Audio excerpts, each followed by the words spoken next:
Om Namo Narayana. Srimad Bhagavatam Mahapurana. Pratham Skandha. Atha Chaturthodhyayah. Book 1. Discourse 4. A sense of frustration overtakes Vedavyasa. Vedavyasa says, when Suta spoke thus, Saunaka, who was a student of Rig Veda and the head of a large seminary and was the oldest of the sages assembled for that long sacrificial session, applauded him and said, Saunaka said, Suta, you are highly blessed and the foremost of expositors. Pray, repeat to us the same sacred story of the Lord as the divine sage Shuka recited to King Parikshit. In which particular yuga or eon was the discourse held, and at what place, and what was the occasion for it, and at whose instance did the sage Krishna, Vedavyasa, compose this Samhita, which is a large collection of poems. His son Shukadeva is a great yogi or mystic, viewing all alike, in whose eye diversity has ceased to exist, whose mind is exclusively set upon God, and who has awoke from the sleep of worldliness.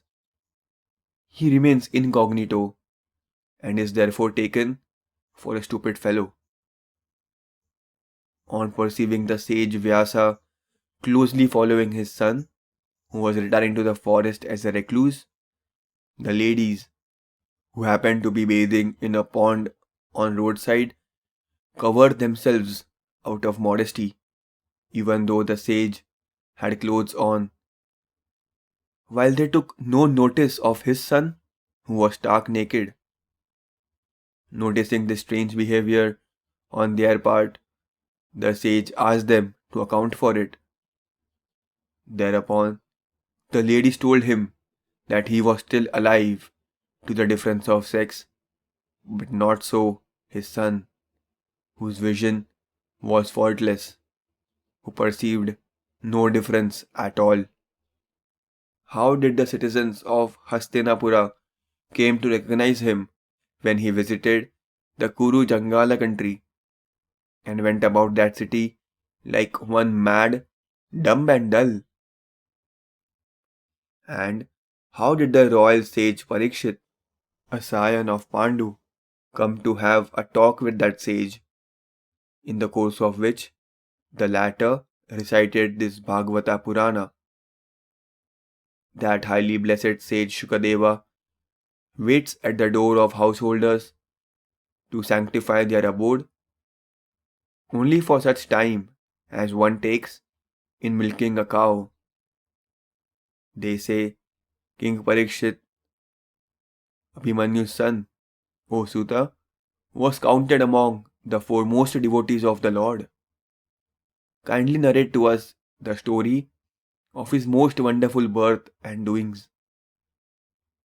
Why did that emperor, who served to enhance the glory of the Pandavas, take his seat on the bank of the Ganga, with a vow to fast unto death, spurning his imperial fortune?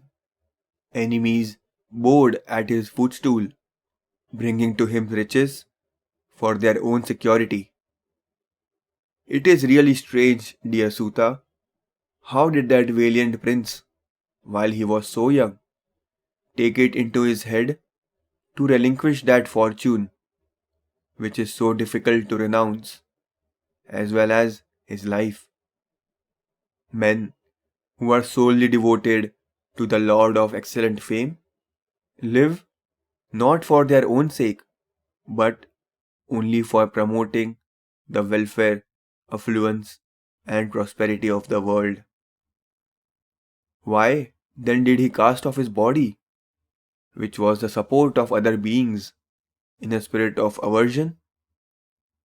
Therefore, pray, tell us all that we have asked you on this occasion, for we know you have mastered the entire range of sacred lore, barring Of course, the Vedas. Suta replied, in the Dwapara age, the third yuga of the present Chaturyugi, which is the period of 4 yugas from Satya to Kali, the great yogi Vyasa, who is a part manifestation of Sri Hari, was born of Satyavati through the sage Parashara. Satyavati, who had sprung from the seed of Uparichara. One day, after taking his bath in the sacred water of the Saraswati, he sat in a lonely place just at sunrise. The sage, who had an unfailing eye and could read the past as well as the future, saw how by flux of time, which passed unnoticed, there ensured in every age an overlapping of duties, as a result of which the potency of material objects had diminished and people had grown irreverent, weak, dull-witted, and short-lived.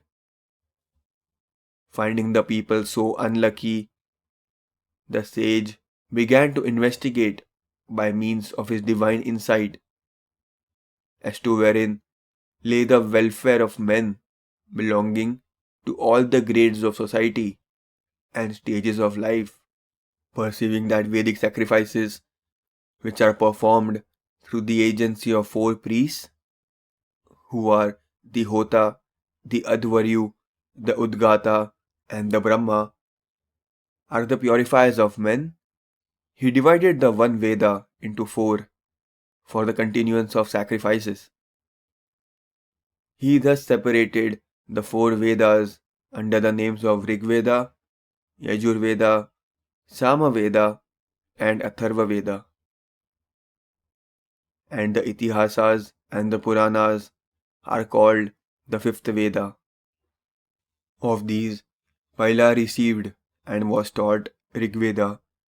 The seer Jaimini was the first who learnt how to chant the Samaveda, while Vaishampayana was the only one who mastered the Yajurveda.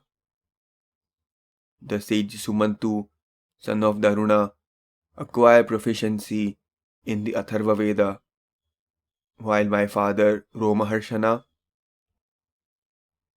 gained mastery over the Itihasas and Puranas. These latter sages, Paila and others, divided their respective Vedas into more than one branches. In this way, through their pupils, and the pupils of these latter, the 4 Vedas came to be divided into so many branches. The divine Vyasa, who is compassionate to men of poor wits, evidently did so in order that even the dull-witted might be able to retain the Vedas in parts. Seeing that the women, the Shudras, and the fallen Brahmanas, Kshatriyas, and Vaishyas were debarred even from hearing the Vedas and did not know how to perform acts that are conducive to good, the sage Vedavyasa was good enough to compose the Mahabharata epic in order that women and others too might attain blessedness through the same. Even though Vyasa ever remained wholeheartedly engaged in doing good to living creatures, his heart was not satisfied with it, O Brahmanas. Feeling uneasy at heart, the sage, who knew the secret of dharma, righteousness, sat reflecting in a secluded spot on the holy bank of the Saraswati and said to himself thus, observing the woe of celibacy, I reverently studied the Vedas, served the elders, and worshipped the sacrificial fires, and honestly followed their precepts. I have also revealed the purport of the Vedas through the Mahabharata, in which Even women, the Shudras, and others can find their respective duties and other things explained. Though I stand foremost among those who are preeminent in sacred knowledge and possess uncommon powers too, my soul, it seems, has not yet realized its true nature, which is oneness with Brahma. Is it because I have not yet fully expounded the virtues that enable one to attain the Lord? It is these virtues that are loved by God realized saints, and they alone are dear to Lord Vishnu himself.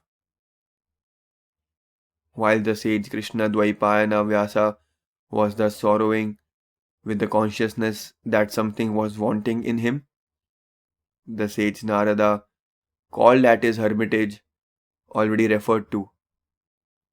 When the sage Vedavyasa saw Narada come, he instantly rose to receive him and duly offered worship to the celestial sage, who was adored even by the gods. Thus ends the fourth discourse, forming part of the story relating to the Naimisha forest in Book 1 of the great and glorious Bhagavata Purana, otherwise known as the Paramahamsa Samhita.